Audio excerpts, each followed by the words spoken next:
Films from the gun cameras of 8th Air Force fighter planes showed destruction of enemy air opposition over the Western Front.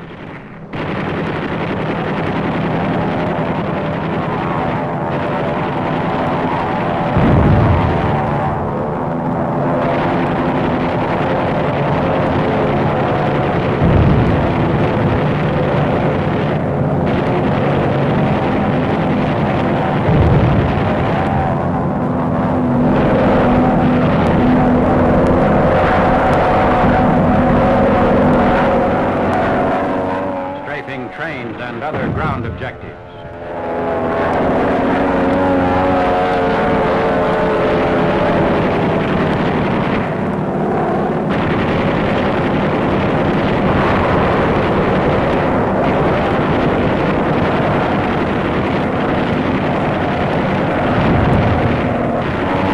A pickaback plane is caught on the ground. A group of pickaback planes on the way toward the Allied lines are intercepted by P-51s of the 8th Air Force. The pickabacks are a combination of a Focke-Wulf 190 fighter on top of a Junkers 88 twin-engine bomber. The bomber is filled with high explosive and released near the target like a bomb. The Focke-Wulf 190 controls the flight of both planes, each of which provides its own power.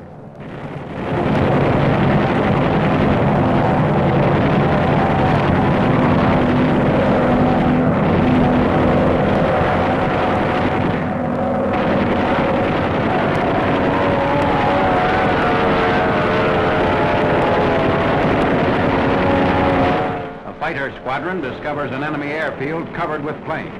The strike systematically destroys every single plane.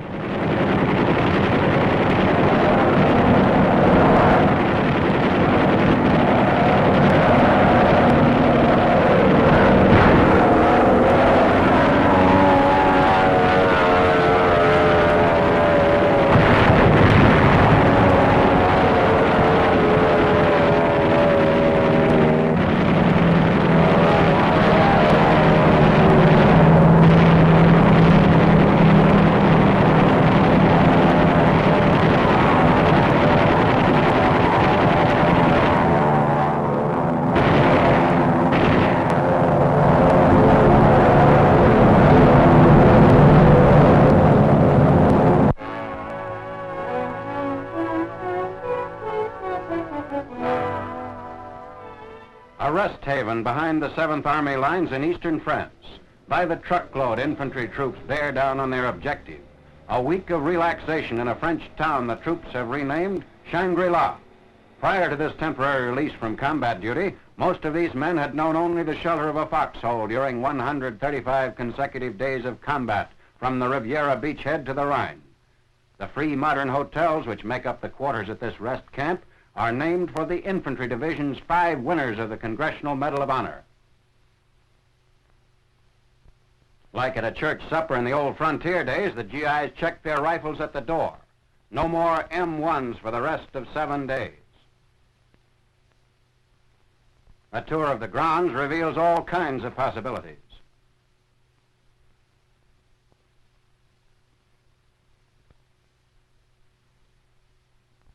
For tired, aching muscles, there's a treatment any medic would endorse.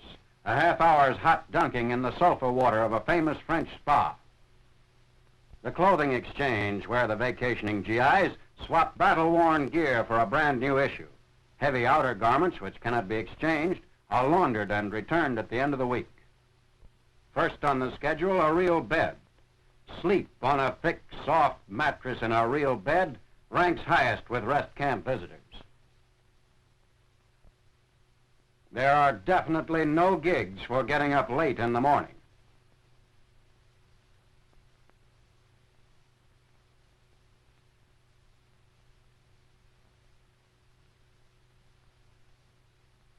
Being late for breakfast is no problem. A snack bar tides you over until the noon hour meal.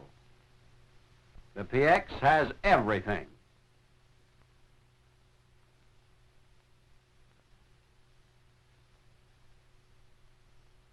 Day rooms are equipped with a customary variety of games.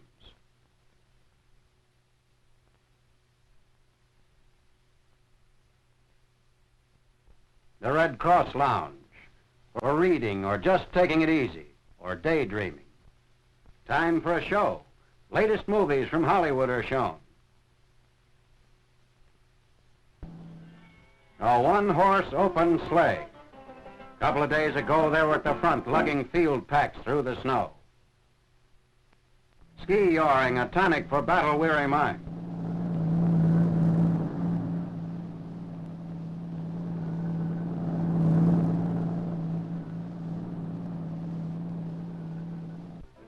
No mess kits, no field rations. Only music and French waitresses and steak and all the trimmings.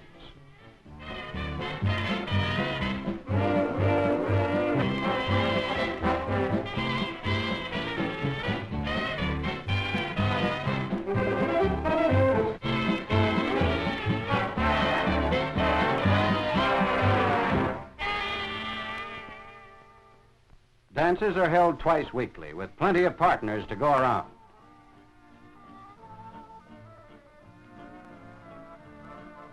Almost to a man, they insist on maintaining contact with the war.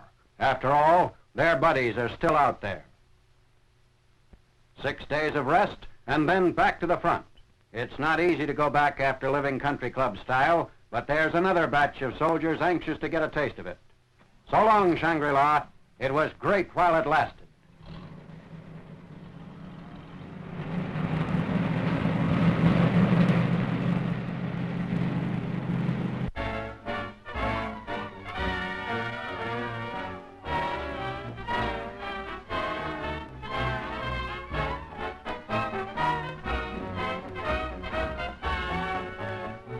Preliminary to the 21st Army Group's northern Rhine Crossings, Field Marshal Montgomery confers with Lieutenant General Simpson of the 9th Army and Major General Anderson, 16th Corps Commander. Extensive preparations and training precede the Anglo-American offensive. Bailey Bridge equipment, collapsible boats, rafts, pontons, all earmarked for a Rhine assault, are stacked up in a forest clearing. This bridging dump is maintained by Canadian units awaiting the signal to commence operations against the Reich River barrier. At Maastricht, Holland, LCMs brought down the canal from Antwerp are loaded onto M25 trailers for transportation to the bridgehead sector. American and British naval forces have chosen the LCM and LCVP as suited to Army requirements and capable of being transported overland. Alligators also are delivered for rehearsing troops of the 30th Division 9th Army. The Meuse River is used for Army-Navy training. Instead of operating craft of this type through waves and surf, seamen must learn to maneuver them to and from pinpoint landing spots in currents ranging from 6 to 10 knots. Boats must be launched from muddy river banks instead of ships' davits.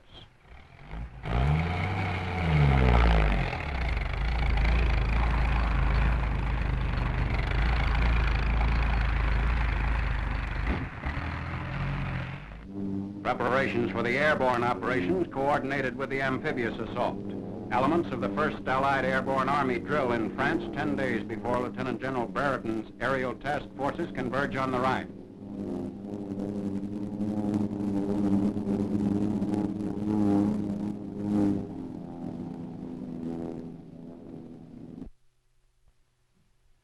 March. The actual crossing of the Rhine already is in full swing. Men of the 30th Division are taken over in LCVPs. General Simpson's forces make the southernmost crossing below Basel. Farther north, Lieutenant General Dempsey's British 2nd Army and Canadian troops are strengthening the bridgehead on the Westphalian Plain. Army engineers and Navy crews cooperate for these crossings.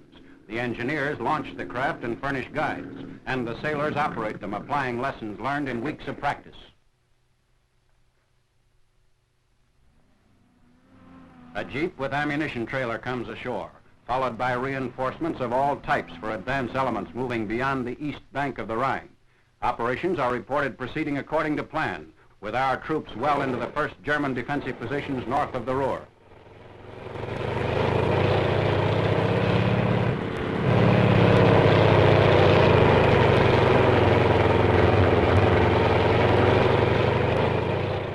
First glider landings near Brünnen, Germany, in the Wesel area on the Rhine's far bank.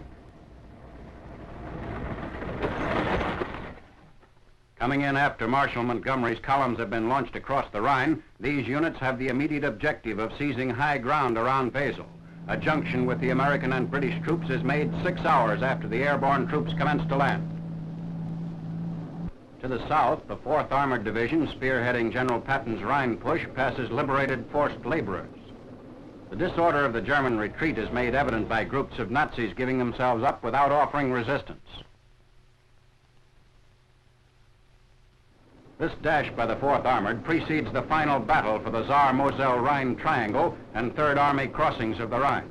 The town of Weissenturm, Germany, is littered with equipment of every description, abandoned by the Nazis as they were backed up to the river. A preponderance of horses, dead and alive, adds to the scene of confusion.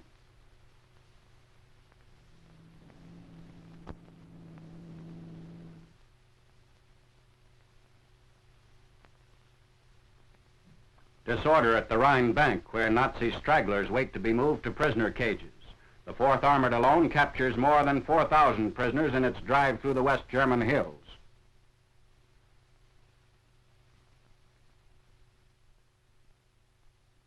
Meanwhile, 1st Army artillery shells the town of Hornigen, Germany, across the Rhine. This is in support of an infantry division moving along the east bank from the Remagen bridgehead 7 miles north. On 16th March, a treadway bridge is used by troops consolidating positions across the Rhine. General Hodge's army, driving for the central German plain, also employs Navy craft to move up reinforcements. LCVPs transport men of the 1st Infantry Division to Scheuren, Germany, northeast of Remagen. Sailors of Navy units attached to the 1st Army operate the craft. The Navy began operations in this area 48 hours after the Army's seizure of the Ludendorff Bridge.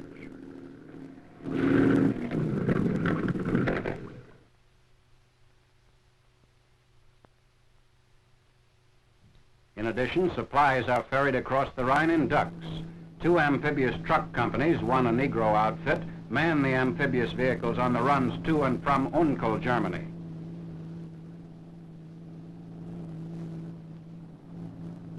Prisoners of war and empty gasoline containers are carted by the ducks on their return trips. The Ludendorff Bridge across the Rhine at Remagen. For 10 days it withstands aerial attacks and constant artillery fire while 1st Army troops exploit the initial breaching of the Rhine River line.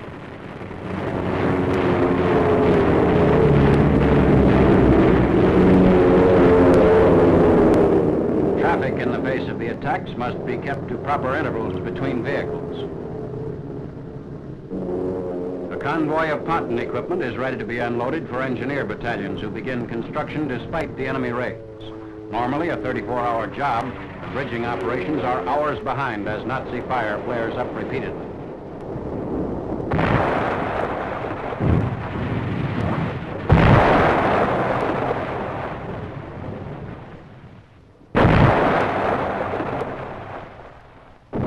Under heavy enemy fire, combat engineers out on the incompleted span dash back to shore.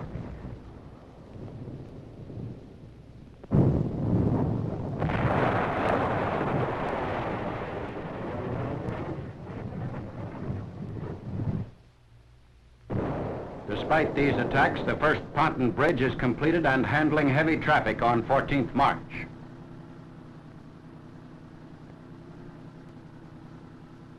Armor is raced across the new link as the Remagen bridgehead begins expanding into a wide front. Both the Ponton span and the adjacent Ludendorff Bridge are still under enemy fire. The engineer battalion working on the Ludendorff strengthens the roadbed, which was improvised to allow vehicles to travel over the railway ties.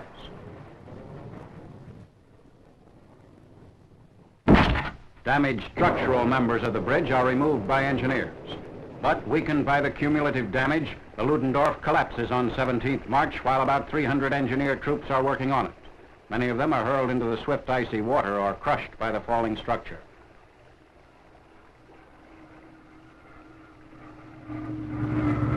Rescue crews saved those who managed to cling to sections of the span as it gave way.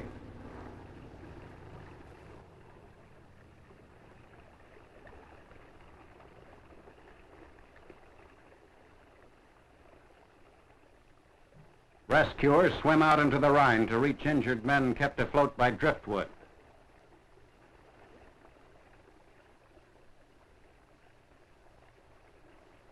bringing out a line to pull in the surviving engineers.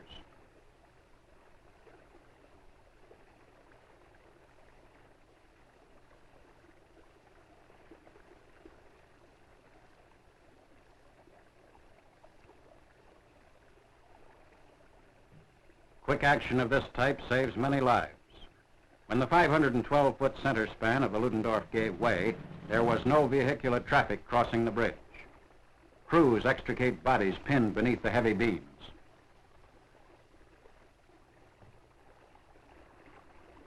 Three days later, on 20th March, Supreme Headquarters announces that the collapsed Ludendorff Bridge has been abandoned. The dispatch says that the span is no longer necessary because of the existence of other facilities across the Rhine into the Remagen bridgehead.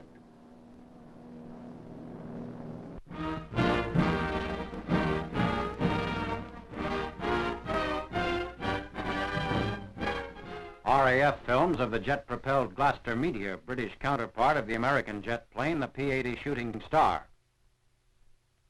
The Meteor, powered by two Rolls-Royce engines, was first used to combat Nazi robot bombs. Although still in the early stages of experimentation, the plane has proved to be faster than the 500-mile-an-hour buzz bombs.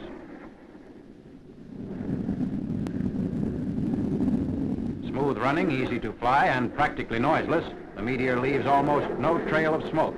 Known as the Squirt by RAF pilots, the plane climbs like an elevator and increases its speed in high altitudes.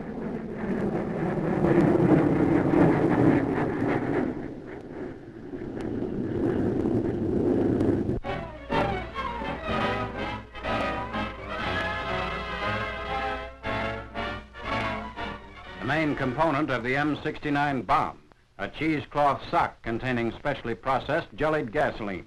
When ignited, the gel filling becomes a clinging fiery mass spreading more than a yard in diameter. It burns at approximately 1,000 degrees Fahrenheit for 8 to 10 minutes. The bomb was developed by the National Defense Research Council in collaboration with the Chemical Warfare Service. In a demonstration, it is fired electrically from the ground against a wall.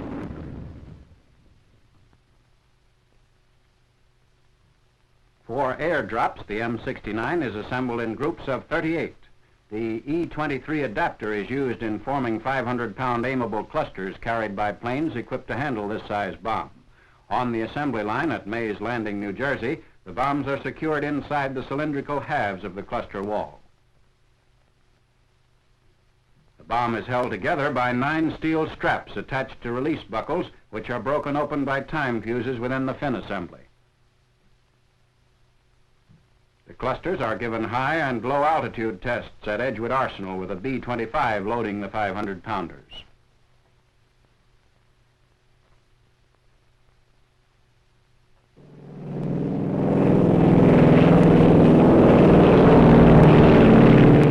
The cluster is released and opened, and the individual bombs with gauze streamers trailing drop toward the target.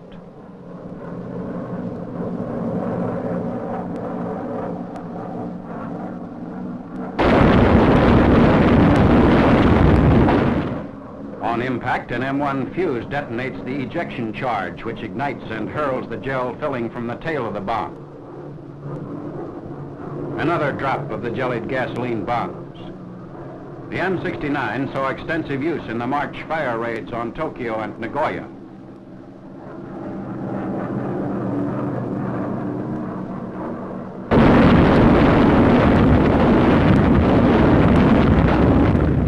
There is also the M47 containing about the same type incendiary material, but packaged as a 100-pound unit.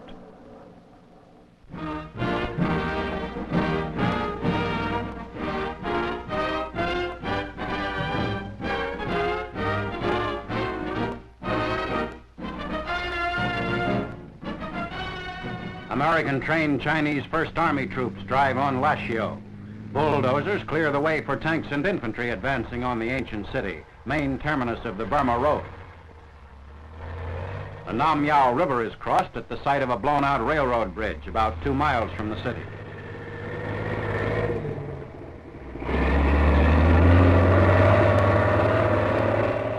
Lashio, prior to the main attack, bombed and gutted by planes of the 10th Air Force.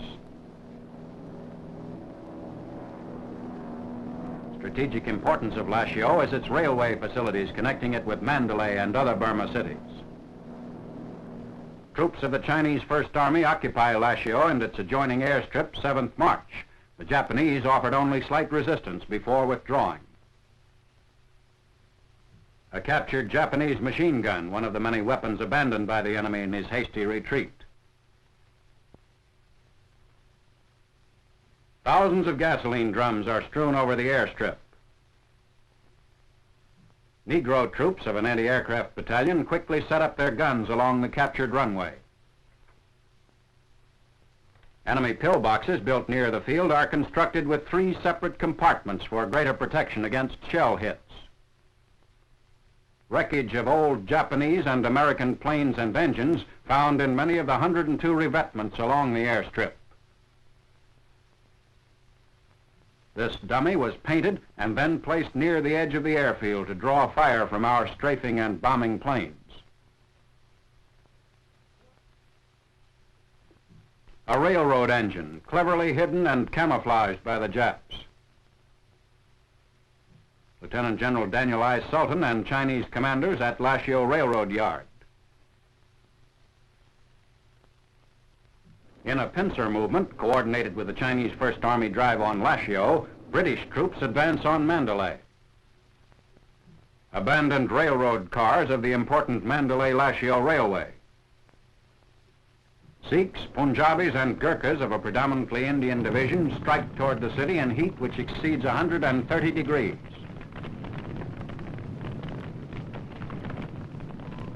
A wounded Jap, one of the few captured alive in the British advance. The Jap garrison is under attack from north, south, east, and west. Mandalay Hill, a Buddhist holy spot and used by the Japs as a key observation post, is brought under artillery and tank fire. After capture of the hill, British and Indian troops with tank support move up for an attack on Fort Dufferin in the heart of the city. Frontal attack fails to break through the walls and moats surrounding Fort Dufferin. British big guns are brought up to breach the 30-foot walls, which are blasted with 100-pound shells from 4.5-inch howitzers.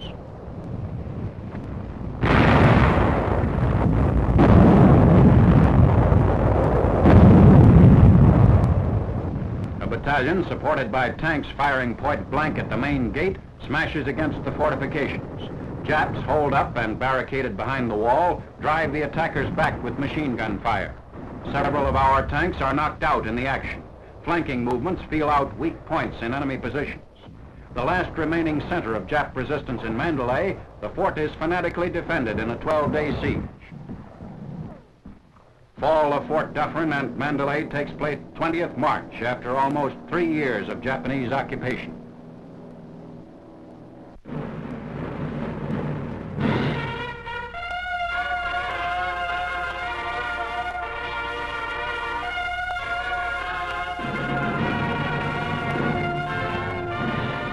Overlooking the initial beachhead from Mount Suribachi.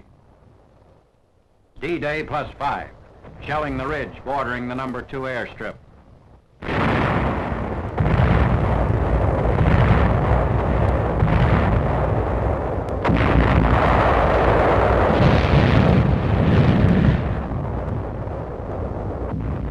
Tanks close in on the Japs dug in the caves along the ridge.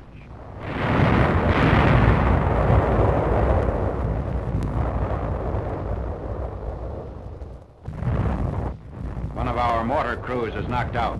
All except one Marine are killed. The ridge protecting the airstrip is stubbornly defended. A tank flamethrower goes into action against one of the many pillboxes covering the ridge.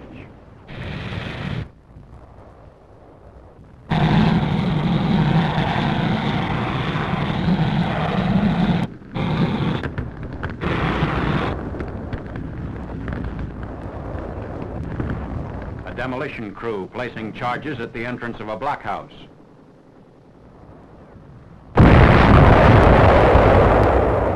Rocket launcher mounted on a truck in action against Jap positions along the ridge.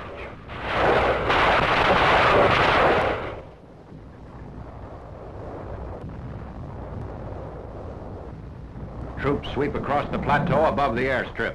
Heavy mortar and rifle fire blocks the approaches to the field, and the slight gains are made at heavy cost in lives.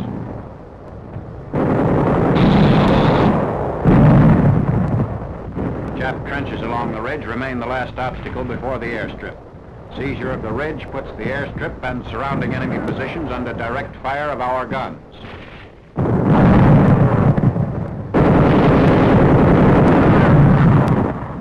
A tank crossing the number 2 airstrip passes some of our damaged vehicles.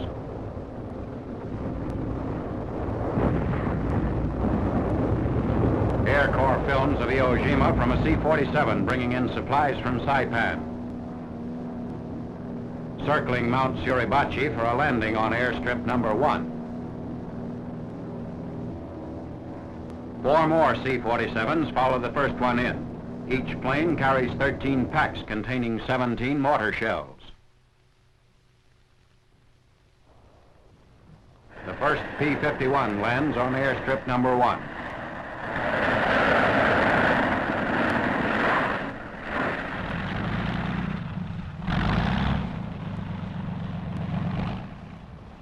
P-51s on EO. Fighter support for B-29s attacking the Japanese mainland.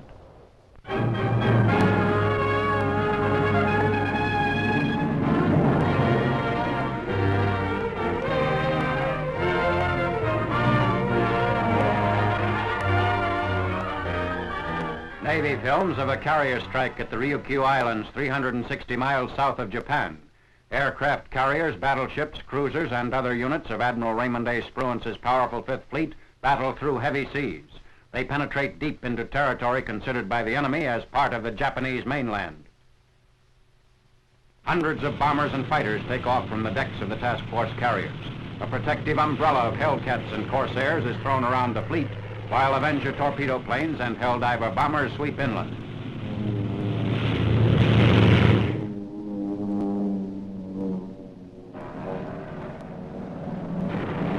Jap coastal ships are caught offshore and destroyed.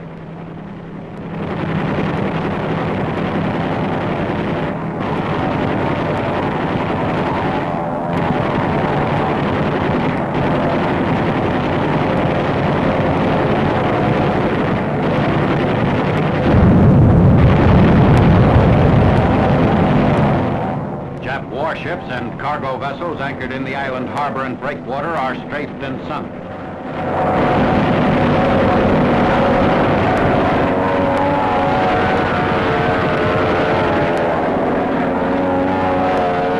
Military and naval installations along the shore are pounded by the Navy's HE rockets and 50 caliber guns.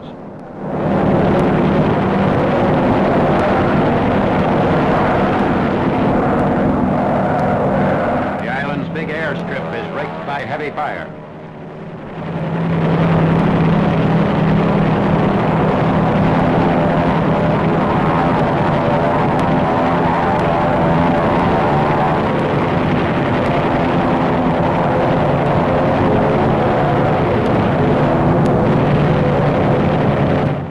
Planes are destroyed on the ground.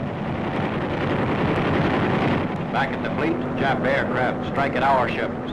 The few remaining Jap planes that get through our fighter cordon run into intense anti-aircraft fire.